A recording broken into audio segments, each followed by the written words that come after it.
అక్కడ సెంటర్లో రొటీన్ కూడా చాలా కష్టతరంగానే ఉంటుంది. అంటే మనం విన్నది ఫస్ట్ టైం వెళ్ళిన వాళ్ళకి కష్టతరం, మీకు కాకపోవచ్చు. అంటే ఫస్ట్ అసలు మొబైల్ ఫోన్ విడిచిపెట్టి ఉండడం చాలా పెద్ద ఇబ్బంది. అది పెద్దగా కష్టమే కాదు యాక్చువల్లీ. అక్కడ వెళ్ళిన తర్వాత మనం ఒక్కొక్కటి రోజు వింటూ ఉంటే మొబైల్ గుర్తురాదు. యాక్చువల్ చెప్పాలంటే ఎవరు గుర్తురారు కూడా. మనకు ఇదేంటి తెలుసుకోవాలని ఆతృతతో ఉంటుంది కదా.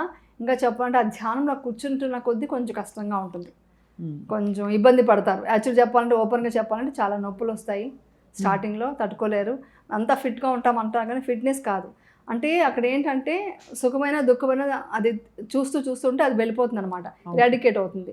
అదేంటంటే ఆ పెయిన్ కూడా మన వికారాలు పోవడానికే వచ్చింది అని చూస్తూ ఉంటే అది వెళ్ళిపోతుంది. ఒక్కొక్కటి ఏది శాశ్వతం కాదు అని తెలుసుకోవడం అనమాట. అందుకని డీటెయిల్గా చెప్పకూడదు, అర్థమైంది. అందుకని అంతే చెప్తున్నాను.